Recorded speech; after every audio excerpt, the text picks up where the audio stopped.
good morning. It's Thursday, the 30th of August. I'm Rachel Schofield. Welcome to BBC Newsroom Live. I want to take you straight to Nairobi because Kenya's President Kenyatta is speaking and Theresa May likely to follow him shortly. Let's join events there. Switzerland, and we are now glad that the UK is also fully on board. This is because fighting corruption is an important aspect of my own legacy program, together with the unity of the country and the attainment of our Big Four centered around investment in housing, manufacturing, security, food security and universal health. Depriving people, therefore, of the proceeds of their crimes is one major detriment against this vice, and we are determined to make it painfully unrewarding and expensive to get involved in corruption in Kenya.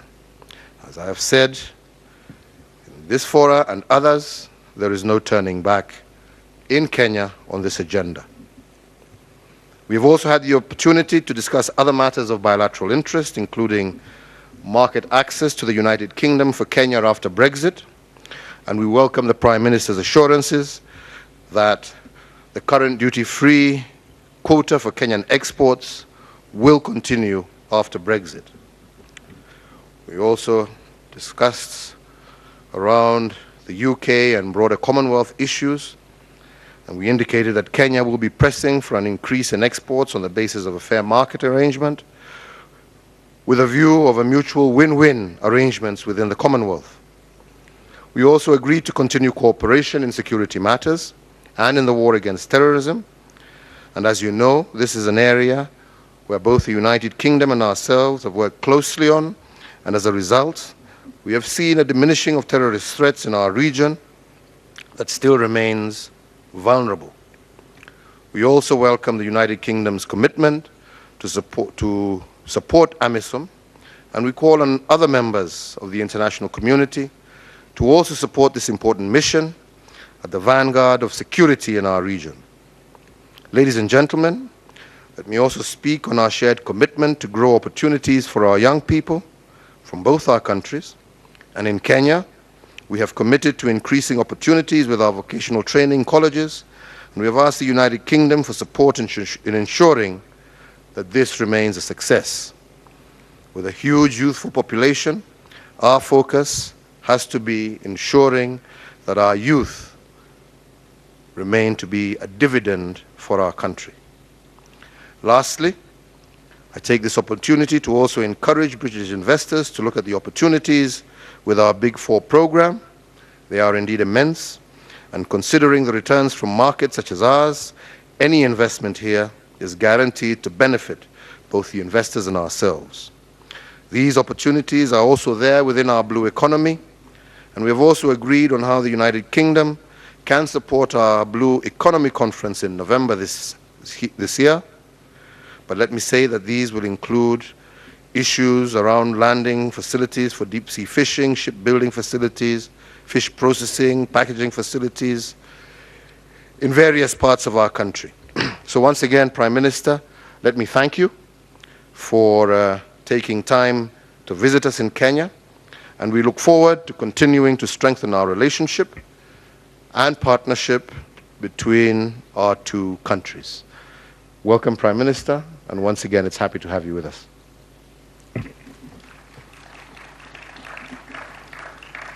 Thank you, Mr. President, for hosting me today and for your very warm welcome to Nairobi, and I'm delighted to be paying my first visit to Kenya, indeed the first by a British Prime Minister for 30 years. Like the many thousands of British tourists who come here every year, I'll take away unforgettable memories of this country's vibrancy and its beauty. And Kenya holds a special place in the hearts of the British people, and our countries share, as you have said, a long history that has left us deeply connected to one another. Indeed, of course, it was here that our monarch learned she would become queen. But the relationship we hold is about much more than those deep historical ties. And today we've looked to the future, to a renewed partnership that will unlock the incredible potential of the next generation to benefit both our countries. And we've agreed to build on the strong foundations of our relationship as we step up our cooperation to secure the prosperity and security that our people need and deserve. We discussed today how the UK can work with you as you take forward your Big Four agenda to transform Kenya, aligning our expertise, our investment and our aid behind that vision. The UK is already the largest foreign investor in Kenya, and I've set out this week our ambition to be the G7's #1 investor in Africa by 2022. So as Britain prepares to leave the European Union, we're committed to a smooth transition that ensures continuity in our trading relationship with Kenya, ensuring Kenya retains its duty-free, quota-free access to the UK market, and to building on our strong trade and investment ties to create even more opportunities for our businesses and for our consumers. Mr. President, yours is a country of huge opportunity, in a continent of dynamic young people who have the potential to play a transformative role in driving Africa's growth in the years ahead. Together, we will make sure the next generation of energetic, ambitious Kenyans can get good, well-paid jobs so they can contribute to Kenya's long-term prosperity. That's not just good for Kenya, it's good for the UK too. And we'll work with you and with governments across Africa to make sure your young people have the skills that business on the continent need to drive economic growth. This is a partnership for opportunity, but it's also a partnership for our shared security and stability. And today we discuss the work we're doing together to make both our countries and the world more secure. Already, British terrorists and child abusers are in UK jails because of our cooperation. This afternoon we have signed a new compact that will see us expand our joint work on security even further. The UK is no longer just training our own military in Kenya, but training with Kenyans to promote stability in East Africa and beyond, and to build the continent's capacity to overcome its own challenges and deliver its own security. And later today, I will see our militaries training together in the techniques to identify and destroy improvised explosive devices. The UK continues to support the commitment of the brave Kenyan soldiers fighting in Somalia against Al-Shabaab, and I will announce a new package of funding to support the African Union mission in Somalia. And Mr. President, I was glad to hear you call for a transition from peacekeepers to stronger Somali security forces. This is what the UK wants too, and as we work towards this, we're leading international efforts to ensure AMISOM has the funding it needs to support its vital battle against terror. We also spoke about the pernicious effects of corruption in Kenya, and I welcome the commitment you've made to drive this vice from your country. We stand with you in this fight.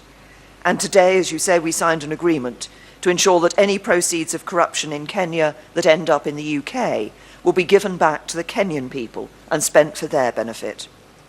I also welcome, Mr. President, your commitment to political reconciliation in this country. The UK stands ready to support an inclusive Building Bridges process as you work to further strengthen your democracy and your institutions. Mr. President, as I conclude my visit this week to some of the UK's most important African partners, I've reflected on the role my country can play in partnership with this vibrant continent in the future. As I've said this week, I want to ensure that the UK's relationship with Kenya and with Africa is more and more about private investment, about doing business and making the most of commercial opportunities together. Here, as elsewhere in the continent, we're using our aid and our investment partnerships to lift countries out of poverty, spread stability and create jobs and prosperity for the future. The UK and Kenya are two strong, diverse countries. We are partners in the Commonwealth and global hubs, open to the world. We thrive because of the entrepreneurship and innovation of our people, the strength of our democracies and our shared values. Our cooperation today makes our people safer, more prosperous and more secure, here in Kenya and in the UK. Mr. President, I will leave Nairobi excited by the huge opportunities of Kenya and of this continent, and I look forward to working with you in the years ahead for the benefit of both our countries. Thank you.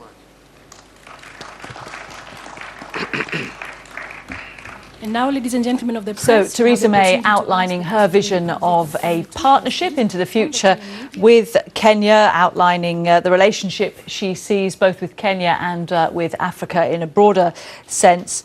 She's expected to take questions from journalists now, so let's just rejoin proceedings there in Nairobi. The President of the Republic of Kenya 2 questions from the Kenyan media, and then the Prime Minister of the United Kingdom will also receive 2 questions from the UK press. We'll begin with the Kenyan press. 2 questions, please, directed to the President of the Republic of Kenya. Good afternoon. My name is Leila Mohammed, and I was hoping to address both the Prime Minister and President Uhuru Kenyatta.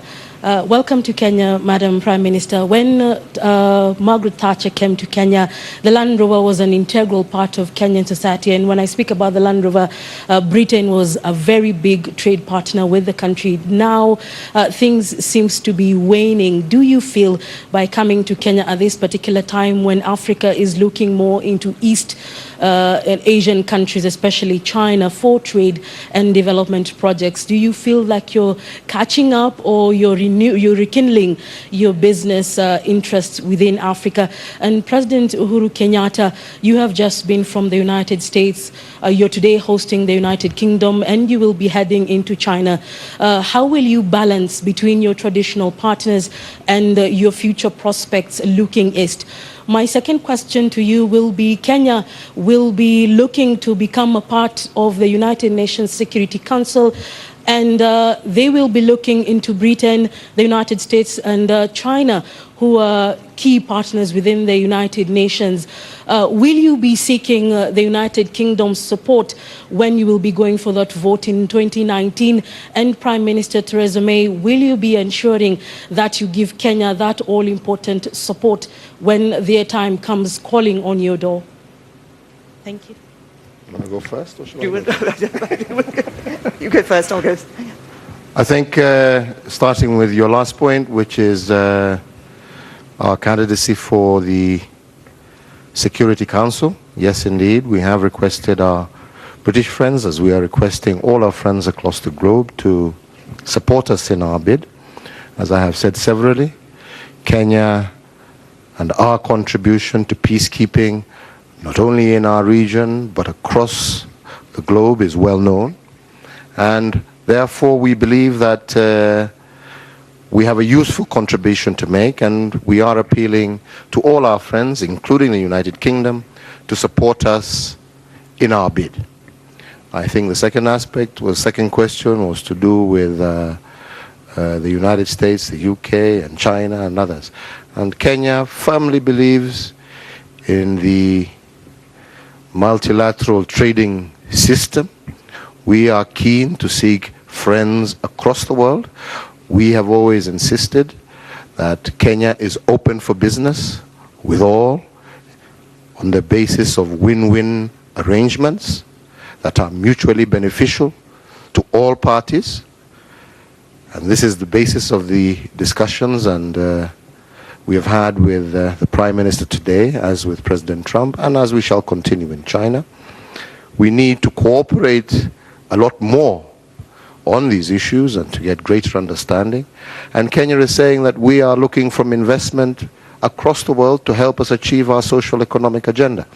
And that support is not coming, indeed, as the Prime Minister herself has said, is not just that we're going out with a begging bowl. No.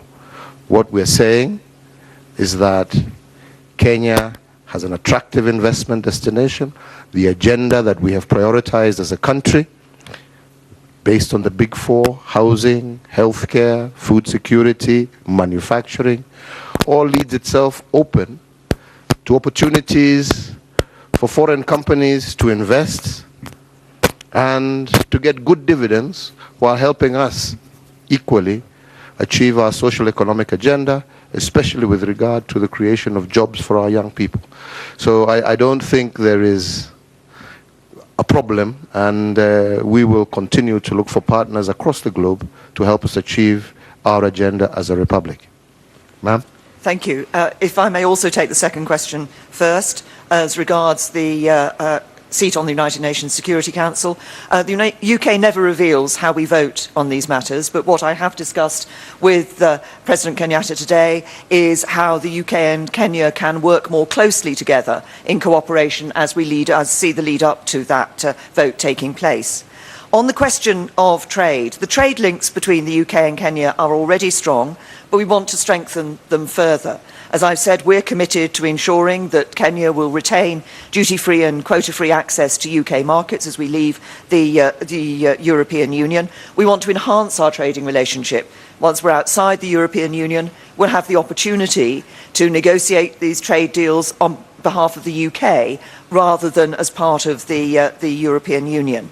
But what is important, I think, for long-term growth, for sustainable jobs for the future, is that investment is about the private sector.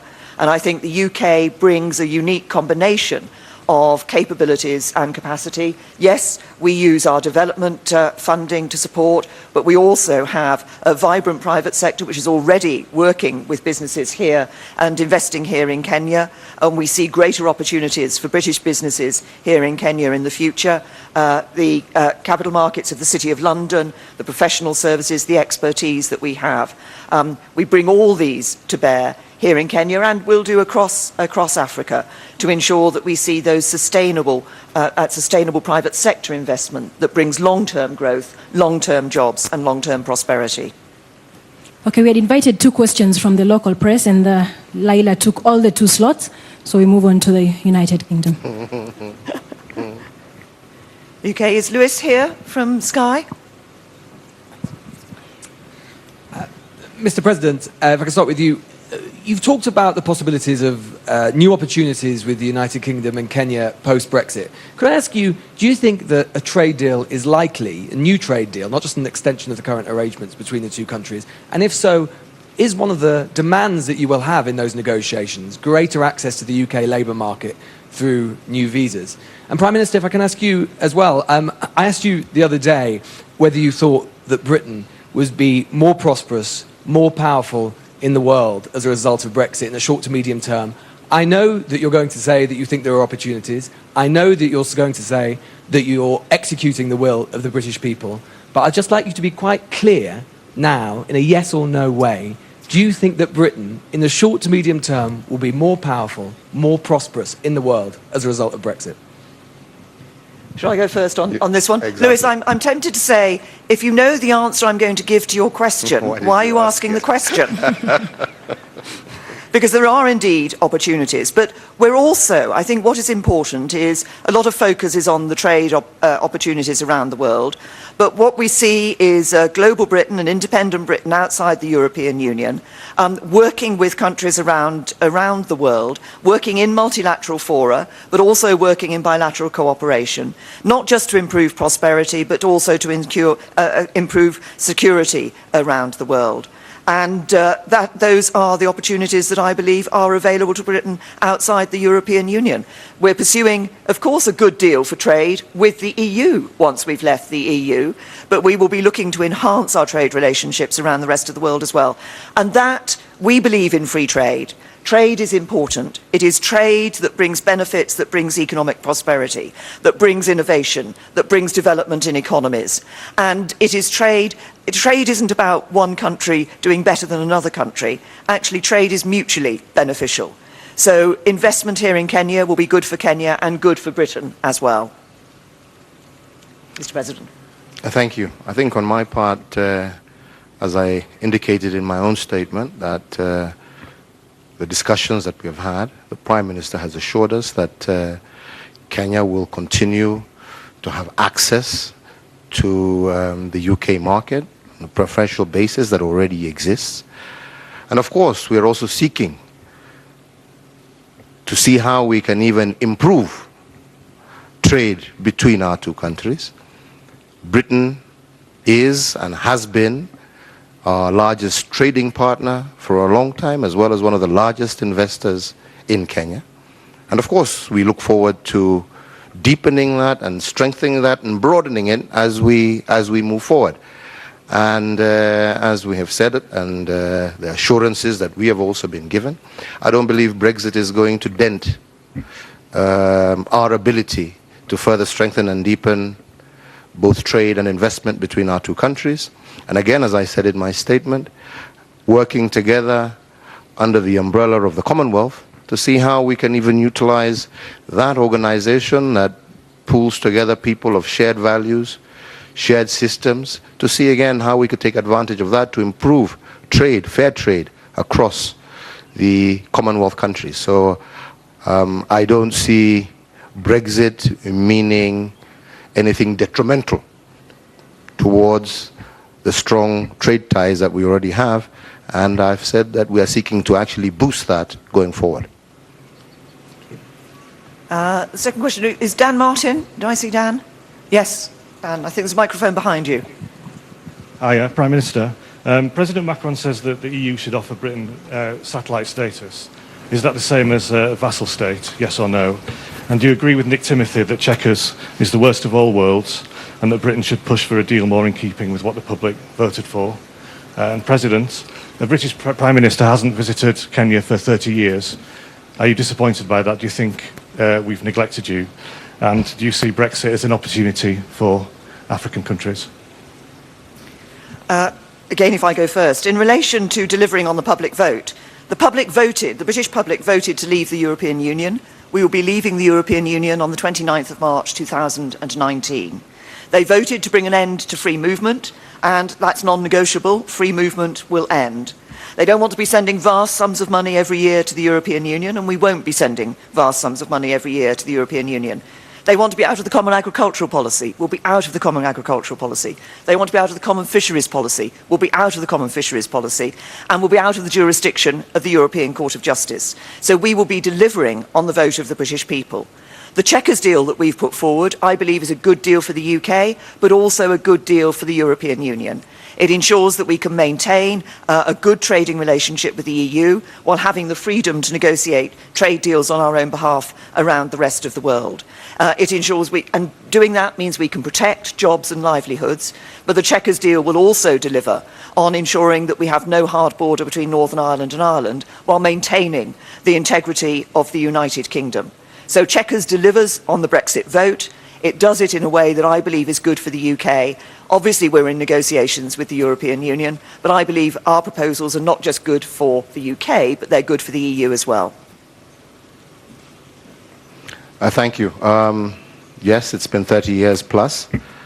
I don't want to dwell on the past. I'm looking to the future, and we welcome the Prime Minister today, and I'm sure, and as we've discussed, this is the first, hopefully, of many more visits in the future.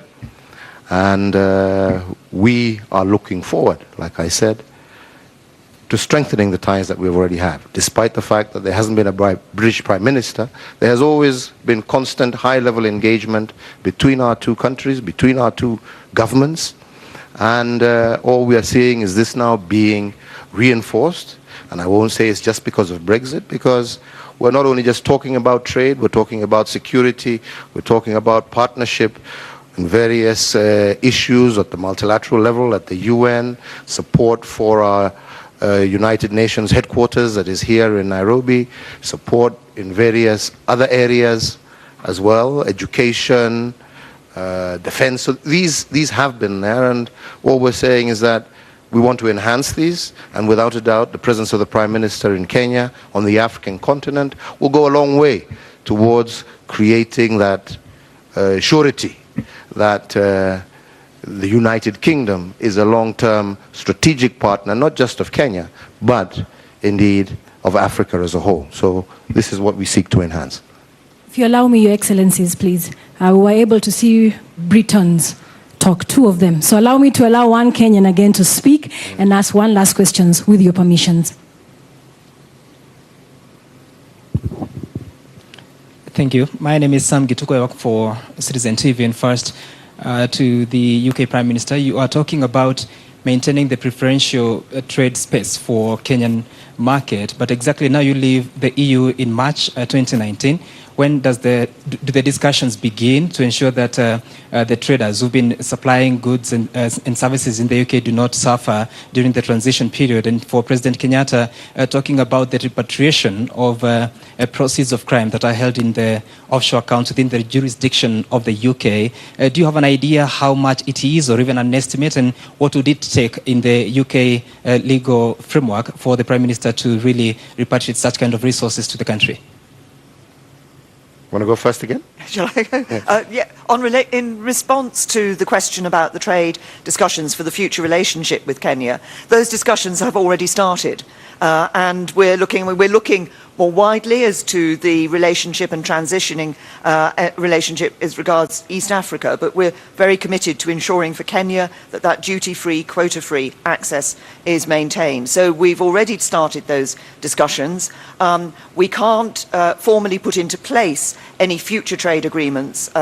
There's a legal issue about our relationship with the European Union, so there's a point up until which we're not able to put that into place legally, but we continue through the implementation period to operate on the same basis. We're looking to transition arrangements such that there is continuity. That's what's important for business, what's important for traders, that people have the confidence of knowing what the position will be and a continuity of the current arrangements, so there's no cliff edge, no sudden disruption to their trading arrangements. That's what we will deliver, and that's what we're discussing already, and we're looking forward to bringing those discussions to the conclusion that delivers what we all want to see. With regard to the repatriation of assets, as you know, and I stated again in my statement that we have a similar arrangement with Switzerland. We've had a similar arrangement with the jurisdiction in Jersey. Now we have it with the United Kingdom and Northern Ireland as a whole. I cannot state the exact amounts. I think that's something that the Attorney General can address himself to at a later stage. But without a doubt, we are already beginning to see some successes. As last year, if you recall, the Foreign Secretary then, Boris Johnson, the bicycle guy, that one. Boris Johnson was here with ambulances, and these ambulances were bought courtesy of funds that had been seized, returned, and utilized to buy ambulances which were distributed across the country.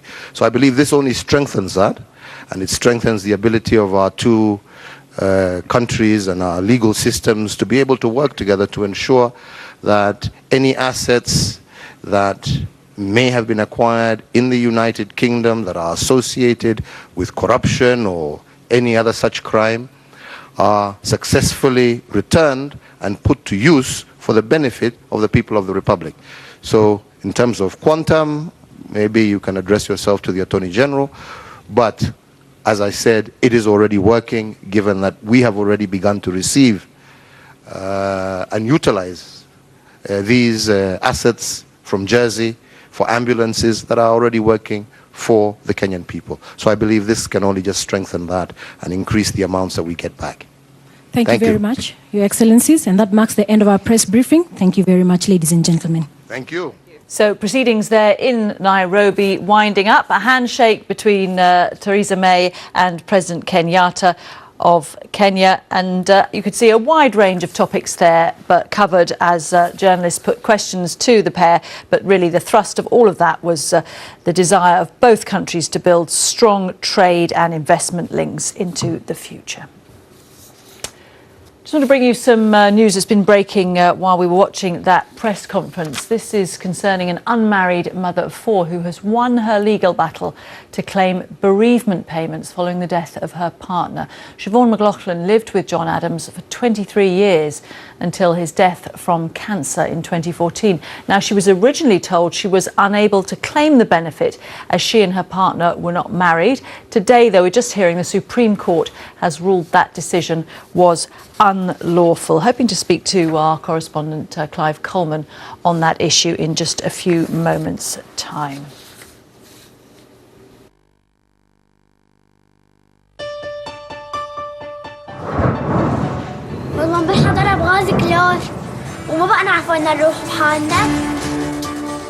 Our World is a unique series of films on the BBC. I want to be able to bring her home. Offering personal insights into global events.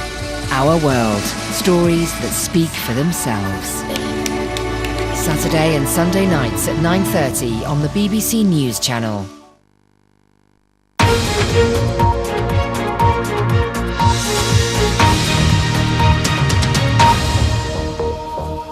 Hello, you're watching BBC News. Time for a look at our headlines.